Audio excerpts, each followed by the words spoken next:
Chapter 1. A Life Well Lived Until Now. Eleanor Westbrook sat behind the massive oak desk in her penthouse office, the skyline of San Francisco stretching beyond the floor-to-ceiling windows. Her laptop hummed quietly, a reminder that business never paused. But for a moment, she let herself drift. The city lights reflected in her coffee cup, the amber liquid swirling like a captured sunset. At 48, Eleanor had everything she thought she wanted: a thriving luxury lifestyle brand, recognition in business circles, and a carefully curated life of elegance and control. She could command a room with a single glance, negotiate multi-million-dollar deals over lunch, and maintain a flawless public image. Yet tonight, in the quiet hum of her office, she felt a subtle ache she couldn't name.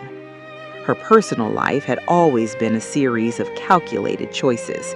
Marriages had come and gone, each one more an arrangement of convenience, expectation, or fleeting passion than real companionship. Friends existed, but few could breach the walls she had built over decades of success. And love, real, undiluted, unstructured love, had been something Eleanor observed in novels or on film, never something she truly experienced herself. The knock came before she could decide if she was ready to entertain distractions. "Come in," she said without looking up, assuming it was the assistant bringing another stack of reports. Instead, a young man entered holding a clipboard with a careful air of respect. His dark hair was neatly combed, his blue eyes bright with alertness. He wore a crisp, tailored uniform that spoke of professionalism and pride in the smallest details. "Miss Westbrook?" His voice was steady, confident, but not overbearing.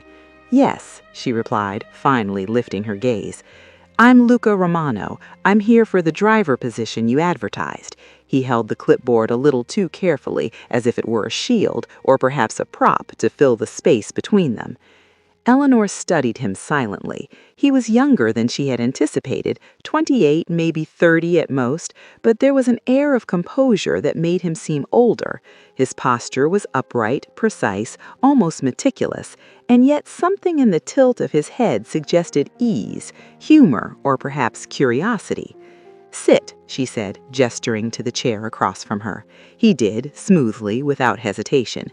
She glanced at his references, noting the commendations, the years of driving experience, the clean record. Yet it was the small things that drew her attention: the way he adjusted his cuff before speaking, the faint laugh that lingered in his voice even when he spoke formally, the subtle respect in his tone that didn't feel servile. "I've read your resume," she began. "Do you have experience driving high-profile clients?" "Yes, ma'am. I've driven executives, artists, and occasionally private clients who require discretion above all else.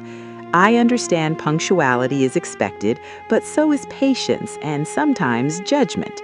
Her eyebrows arched. "Judgment?" "Yes," he said, meeting her gaze evenly. "Knowing when to act, when to speak, and when to remain invisible.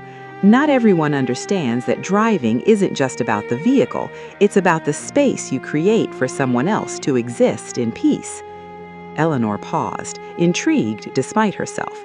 Few could articulate such a concept without sounding pretentious. Few could make her feel seen through something as mundane as a job interview. "Very well," she said, closing the folder in front of her. "I like that answer. When can you start?" "Immediately," he said, without hesitation. There was confidence there, but it wasn't arrogance. It was certainty, grounded in ability and self-respect. Eleanor studied him for a long moment. For the first time in years, she noticed something flutter beneath the surface. Curiosity, warmth, perhaps even a spark of anticipation. Something about Luca Romano unsettled her in a way she hadn't expected. "Good," she said finally, standing. "You'll meet my schedule tomorrow morning, 9 sharp. The car will be waiting. Any questions before we begin?" Luca shook his head. "None. Thank you for the opportunity, Miss Westbrook." She nodded. "Call me Eleanor." A small smile crossed his face, not entirely playful, not entirely serious. It was a smile that suggested he had heard something he wasn't supposed to hear, and somehow it made Eleanor's chest tighten in a way that was unfamiliar and electrifying. When he left, she returned to her desk, coffee cooling beside her. Her mind, normally precise and organized, replayed the interview over and over. His eyes, the calm confidence, the subtle humor, it was infuriating how quickly it had unsettled her. For years, Eleanor had believed that control was everything, that love, if it existed at all in her life, would be carefully managed, scheduled, measured. And yet, in 30 minutes, a man she barely knew had shifted something deep within her, a whisper of possibility, the faintest brush of hope. She leaned back in her chair, eyes on the city lights, and allowed herself the smallest concession. Perhaps life still has surprises left. Perhaps, she thought, the heart doesn't keep office hours. And perhaps she was ready to find out.